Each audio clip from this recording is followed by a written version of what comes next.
long time. He does a wonderful job. He's our pal Bob Wenzel, who must have squirmed watching Rutgers last night. We'll get to that as we start off the 5 o'clock hour and the second set of second round games. 6 to still go by the end of the evening, 6 between now and midnight. Hello there, Robert. Good to have you with us. How are you today, pal? Okay? Chris, I wish I was there with you doing this, but it's fun anyway. Good to have you with us, Bob. Let's start with the Big Ten. Explain. I think I don't know what overrated, wore themselves out. I mean, Ohio State done, Purdue done, Illinois didn't show up, done. I mean, Wisconsin was at least competitive, but I mean, Michigan State, UCLA done. I mean, horrendous. Rutgers done and a terrible loss. Fill me in. What's the explanation for the Big Ten blow up here in his last 24, 36 hours? I'll tell you what, I'm not sure there is a reason. It was the conference was thought to be the best conference in the country all year. It was almost undisputed. And now, team, that maybe they wore each other out during the course of the season. Maybe there's a little overconfidence. I did see in a lot of these upset games that the underdog team played with great passion and assertiveness and just nothing to lose, let's let it all hang out kind of approach. And a lot of the teams and some of the ones we're talking about right here were in a position where that they were more highly regarded and they looked very tentative. And you cannot play like that in a one-and-done situation at all. You shouldn't play like that ever, but, I mean, things happen. People are human, right? But it's been very, very disappointing, that's to say the least, for them. And on the other side of it, the Pac-12 has been, remarkably good. So we'll get to the Pac-12 in a minute. It's hard to explain. Explain the Illini, Bob. How can you explain that horrendous performance? I know the guy's a great coach, and I know that you're all over Loyola. We'll give them credit in a minute. But Illinois didn't show up after a tremendous conference tournament. Explain that. How can you explain that one? Go ahead. Well, Illinois did a terrible, terrible job of, first of all, they got it put to them right from the very beginning. And so they were back on their heels. And then they tried to do it with defense. They did very, very little. They got one of the best players in the country, right? Ayo Dosunmu. Okay, he's on their team. He is a fantastic, fantastic player. And Loyola had a plan for him. And every time he came off the screen, even when he wasn't coming off the screen sometimes, they would just run at him and trap him, but not the kind of trap where you could break through it, which he can do. It's the kind of trap that's soft, so he can't go around it. You get him to stop, and then you get in tight on him. They did that all game long. Illinois did nothing offensively to free him up to get quality shots. He ended up taking shots deep into the shot clock, falling out of bounds, threes, off balance. I mean, it was awful. And the part that I'd like to emphasize is how good Loyola is. And these guys. You watch them play, and it's like a clinic. They know exactly what they're doing on every play. They are one of the few teams in college basketball that run a play, and it works, and they run the same damn play 4 or 5 times in a row until you do something to stop it. That's rare in college basketball, and I don't know why. More teams should do that. And this guy, Porter Moser, who's the coach of Loyola Chicago, phenomenal. Absolutely phenomenal.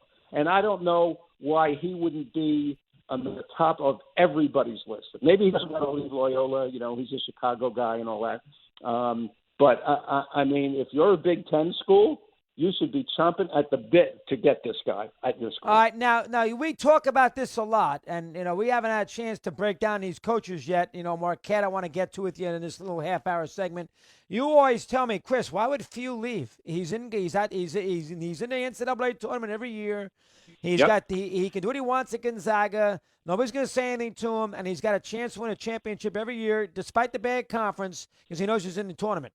So why wouldn't I say the same thing now about Mosier? He likes Chicago. He's going to win that tournament he's going to win that regular season. He's going to make the NCAAs every year. And he can do the same thing that Few is doing and have a lot of success in the NCAA. God, he's been to a Sweet 16. He's been to a Sweet 16 now and a Final Four 3 years ago. So you certainly can win in a tournament the way he plays it. So why would Yeah. Mosier all of a sudden want to leave when few, you've always told me, should never leave Gonzaga? So why should it be any different for Mosier? Let me hear. Well, it shouldn't be. I was talking about what Big Ten schools should be doing to go after him. Money is always an issue, right? Loyola Chicago, Catholic school, not well endowed. Gonzaga's that way too. But I'm sure they could find the money somehow to keep him if he was to be pursued by Big Ten school. But I think he is exactly in the situation as Mark Few. I don't think Loyola Chicago, and I've been there, I've done a couple of games there, they don't have the facilities and the performance center and the things that would attract guys that have NBA aspirations there at Loyola. But the other guy is Greg Marshall from Wichita State, who obviously has been fired now. But he was in that same group of guys that, at Wichita State, they were in the Missouri Valley. He dominated, very much like Loyola Chicago. They went to the Final Four. They had an undefeated season going into the tournament one year.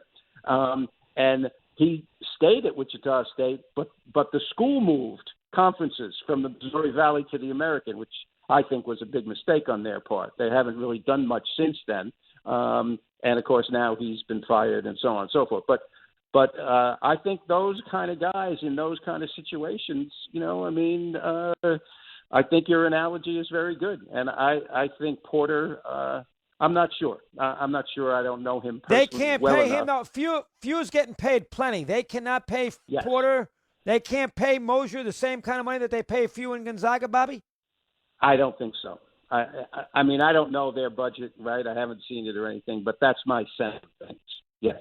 I think he's highly paid for the conference that he's in and for the school that he's at, but it's nowhere near what a Big Ten school could pay him. Well, you're right. That could sway him. We'll see. I was very impressed with Baylor yesterday, Bob. I don't know why he shouldn't be. It's the third time I've seen him.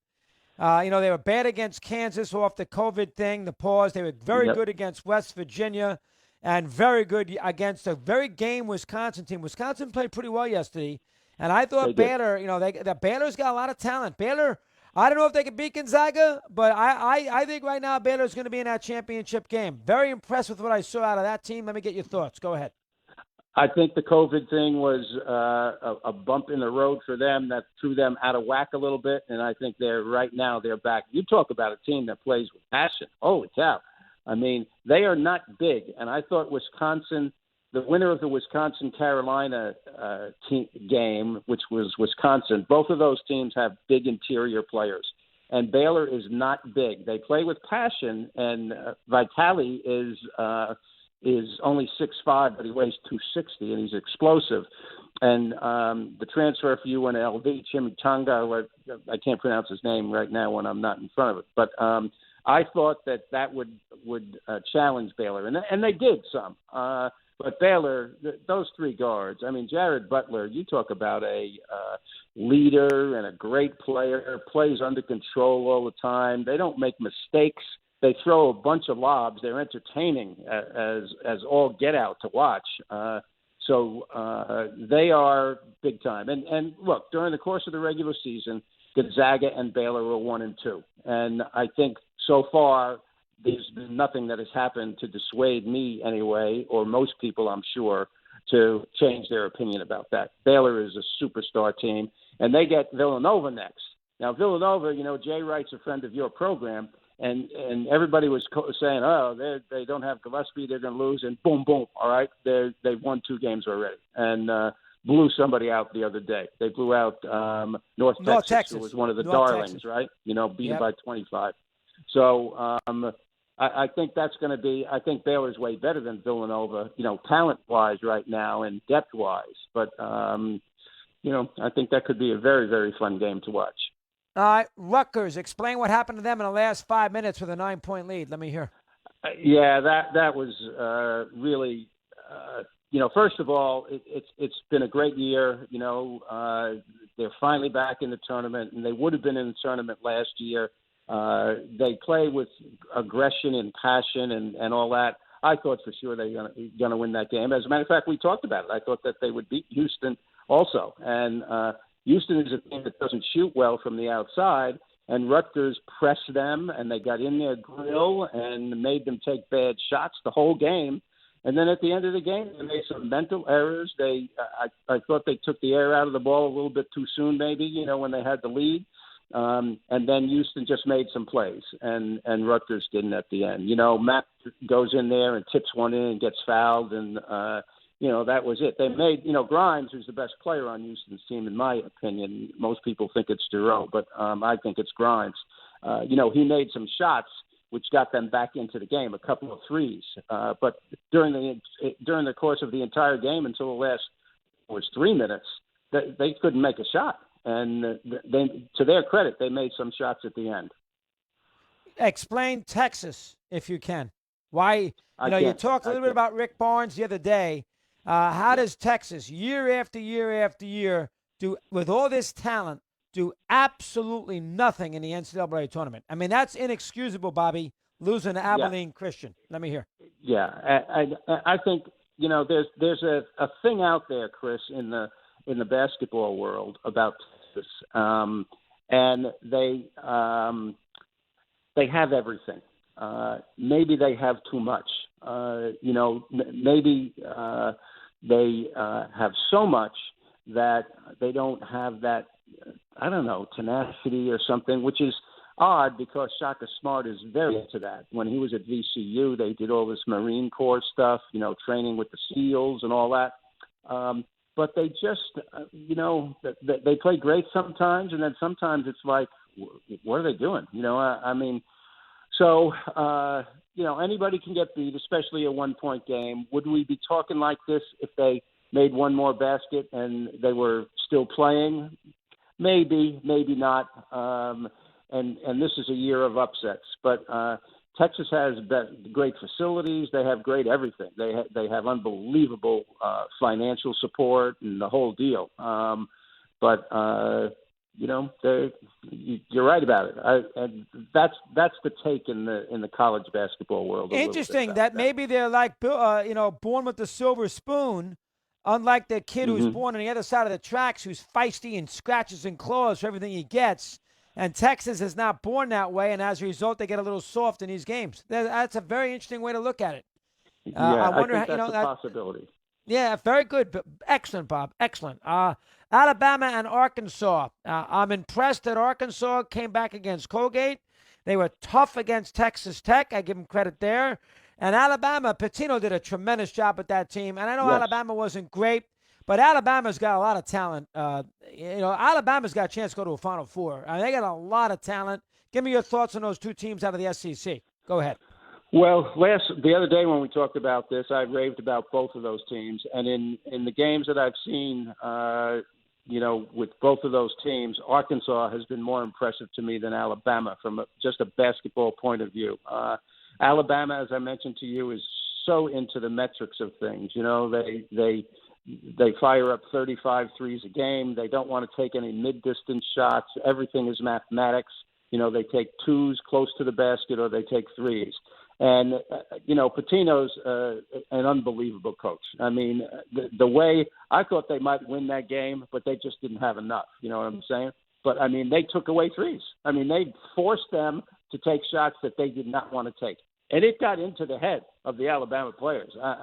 They are married to this situation with knocking in threes on the break or inside-outside threes or even dribble threes, dribble handoff threes, all kind of three-point shots. And they're tough on defense, too. This guy Jones he made some key plays for them to get some distance on Iona. So I agree that they're talented and they're good enough and all that, but I was not impressed with the way they played the other night. And I think a large amount of that had to do with Pitino's coaching and the way the Iona kids made shots. So against Maryland, it's not going to be easy for Alabama. Maryland is not big, but boy, I'll tell you, the way they played against Connecticut, their defense is through the roof good. So that's my thought on Alabama. Arkansas, I told you the other day, I think Musselman is an unbelievable coach. and he does it. He was a longtime NBA assistant coach and a head coach in the NBA for a little bit, and he just has a way with players and a way with dissecting a game that just impresses me. And I think I'm a little bit more for him because I've been to his practices when I was doing some of their games when he was at Nevada, and I couldn't believe how detail-oriented and how much the players paid attention to all the detail that was going on. And they're a very, very good team. They may be overachieving, right now. But I tell you, they are very, very impressive. I like that team a lot. They'll win another game, but they won't beat Baylor in the regional final. No. I don't think they're talented enough. Yeah, they won't be. Let's get a word or two on Boeheim. Once again, he's sitting there in the Sweet 16. He barely got into the tournament, and here it is now. He gets a chance. He could beat Houston, no question about it. He could beat Houston, and on the other side, he's got Loyola and Oregon State. I mean, he might win a whole. He might. It's possible he goes to the Final Four again. What makes Boeheim so good, Jim? What makes Jim so good, Bob? Let me hear your thoughts. I think the way he played. He's famous. He's almost synonymous with the 2-3 zone, right? As soon as you think of Syracuse, you think of 2-3 zone. But the way they do it, it's almost man-to-man, and they do it differently all the time, depending on who they're playing against. They were inviting the ball. You know how you hear, you listen to the commentators and say, well, against a 2-3 zone, you get it to the middle, then you look opposite. Well, great. Okay, so you don't think Jim Boeheim knows that, right? So they're throwing it to the middle, and the guy who's catching it in the middle for West Virginia is not a good shooter. So they leave him alone. And then they go out and play the passing lanes. So the pass to the wing that's going to be open for the three, not there. Not there. So they try to make you play in the interior with players who aren't good passers or scorers in there. Now, it doesn't always work, obviously, But so that's one thing. And then the other thing is, the shooting, his son is an unbelievable shooter. And Gerard, who is the other guard, is an unbelievable shooter.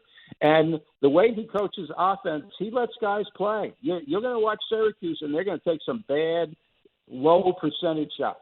But he doesn't care about that. He just wants them to play freely on offense. And so that's true then, Bob. I've always heard that. Play defense the way I want you to play it, and you can do what you want offensively. That's the old mantra. That's true with Boeheim. That's correct? That's true? Yeah. So, I thought West Virginia for a while was going to come back because Huggins is also a great coach. He's got 900 wins also. And they came back hard, and Syracuse looked not good against full court pressure in the end game situation. So if I'm Houston, who is a good defensive team, but they're not a team that pressures full court that much, I don't know if they can or if they have enough depth to do that.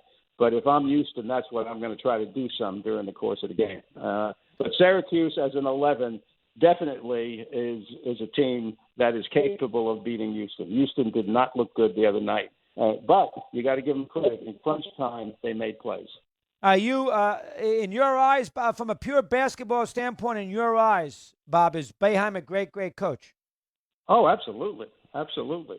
Sometimes people, I remember 10, 12 years ago, people would talk about him in a negative tone and say, well, they just play zone and they don't do anything and all that. And I said it was a coach one time that was talking to me about that. I said, well, you know them, right? You played against them a lot. He says, yeah, I know them. I said, how many times have you beat him? He said, none.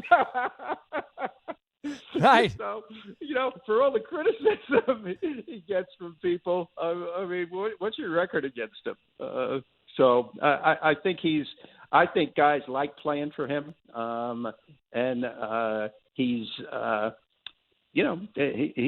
just a player's coach. And, he's been that way forever. Is his kid good enough to make a roster in the NBA? Oh, yeah. He's 6'8". He can shoot the lights out, Maybe not years ago when the NBA had a different style of play where everything was the physical nature of it and in the lane and banging and you're allowed to hold guys and all that. But now the NBA is pick and pop, shoot a ton of threes, open up the floor and let the good athletes do their driving, to the basket. So, he definitely can play in the NBA. Let me get your thoughts on Gonzaga, then a couple of questions about the coaching scenario, and then let you go. Gonzaga today, they didn't play great. They did what they had to do, never in danger of losing. Yep. They've gotten two. We discussed this, you and I, last week. A lot of pressure on few.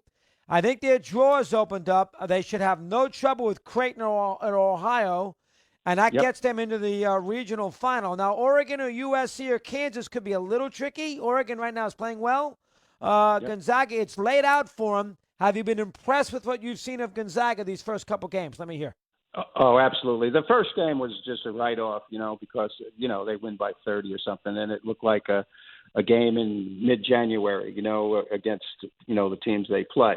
Today they're playing Oklahoma, who's a pretty tough team with a fantastic coach. Kruger has taken 5 teams to the NCAA tournament, right? So I mean, he knows what he's doing, and they play a tough schedule. They're in the Big 12. They were fabulous today.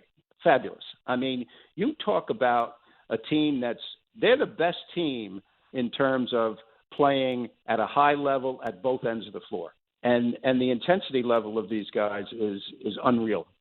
When they go to trap somebody, I mean, it's a trap.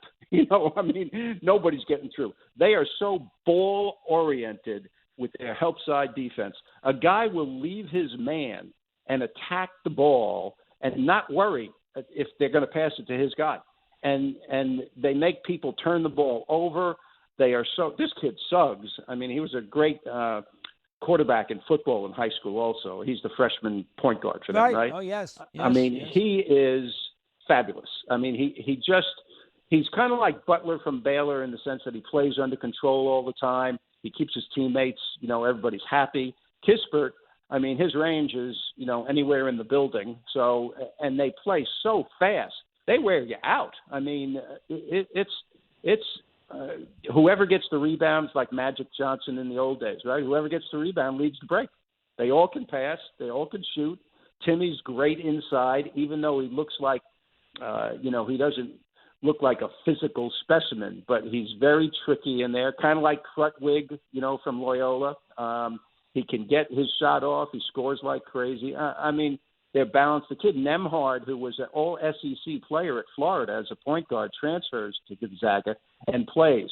Kispert, who's their, main guy other than Suggs, gets fouls today. He's got 2 fouls in the first half, after 10 minutes or something like that, 7 minutes maybe. Nemhard comes in, they don't skip a beat. I mean, they are a fabulous, fabulous team. And you talked before about whether they can, get the thing off their back with winning a national championship. This is the year. And Gonzaga and Baylor are right now, in your eyes, the two best teams in the country who are still playing. Yes. And you'd be shocked if Gonzaga didn't get to a championship game? I'd be shocked. Now, I mean, they got, some tough road ahead. I mean, USC is very, very good. The Mobley brothers, the 2 7-foot kids, the younger one is the better one, was the player of the year in the league, the freshman of the year, the defensive player of the year, blocks everything. Kansas is down this year compared to what their norm is, but maybe that's good. They had 2 kids with COVID, and the one kid, McCormick, they're going to need him against USC because, he's their best interior player. He's back playing now, so that's a good sign for them. Oregon, I was very impressed with them. I haven't seen them a lot this year, and they got a break because they didn't have to play against VCU, right? It was a no contest thing, so they just advanced without having to play.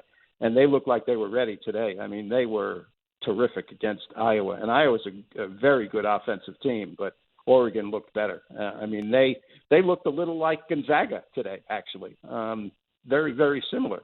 Must be something in the Northwest in the water or something up there. So you'd be stunned if no Gonzaga. And you think Baylor. And listen, that's broken. No Illinois. I mean, that bracket is broke well for Baylor. No Purdue, no Ohio State. I think Baylor is going to get to the championship game now. Now they're probably going to lose that game at Gonzaga, but I think Baylor's actually got a little easier ride than. I think they're going to beat Arkansas.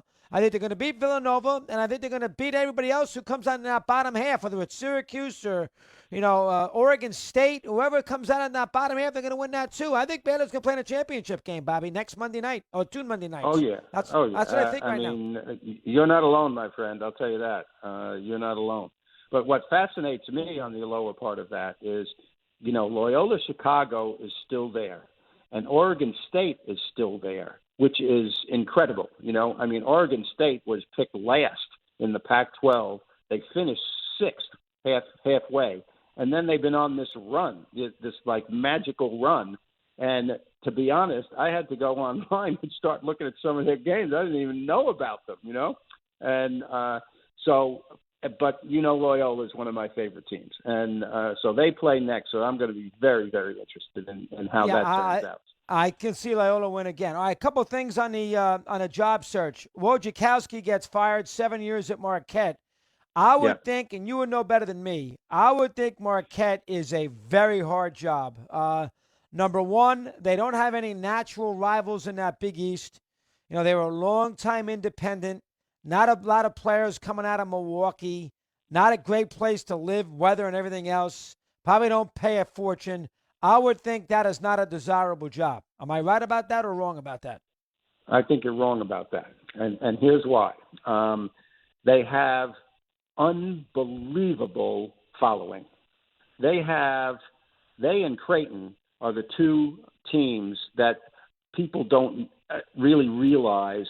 I mean, they sell out every game. Creighton sells out 19,000 when they're playing an exhibition game. Marquette's the same way. They sell out. People love it. Maybe it's the warmth, going into a place that's warm because it's so cold up in Milwaukee. But I think that it's a very good job. And, of course, they may not have the kind of money that big state schools have. That's possible. But I don't think that that's an issue for them. I think that it's their sport. No football. It's the thing. They got an NBA team, so kids like to be in a town. You can sell that as part of your recruiting pitch.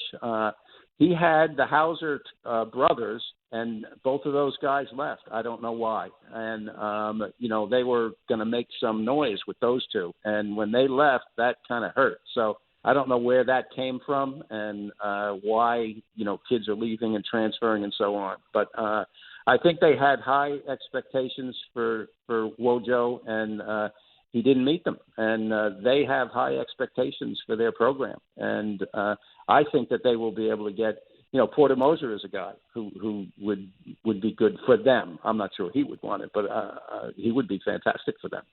Midwestern guy, Midwestern school. They play in you're right about that. They play in a league that is called the Big East, but the Big East has a Western branch. I mean, there's a bunch of teams, in the Midwest now in that league. You talk about DePaul and Creighton and, all that. And I think like the job. I think they can get a big name guy. And why has the Krzyzewski assistant, Dawkins is another one, Capo not yet done anything at Pitt. Why has the Krzyzewski assistant, the tree, not been great yet? What's your take on that? Well, I think a general answer is they have so much when they're at Duke, and they're so good, and the program is so nationally known, and recruiting, it's more selecting than recruiting. So they always have great players. And when they go to someplace else, it's not like that, right? So it's a little different. I think Dawkins' case is different than Capel's case, is different than Wojo's case, because Dawkins went to Stanford and, was let go after a while, but had some success there and has had some success. I mean, 2 years ago or whenever it was, they played last, his son was playing, and remember the play at the end? They almost beat Duke. Yeah, they could have beaten Duke. Yep, could have. But he's at UC. He's at UCF though. I mean, geez, Johnny right. Dawkins.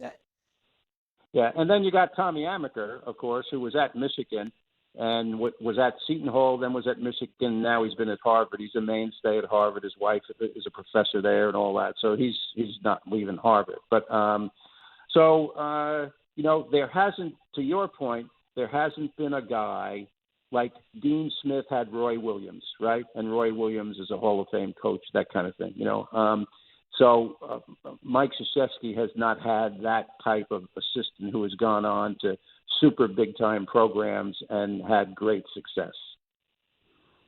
Which is interesting. Bray's another one, not great success at Notre Dame. So it's Well, fascinating. but Bray, he's been, he's been pretty good. Long time and has done a very good job. Yeah, very good job. Tough place to win, too. All right, we will talk to you on Friday, Bob, when we get ready before the weekend. How's that sound? Good? Sounds good. Sounds good. Take care. Enjoy the game. All right. You got it, Bob Wenzel. Nice job.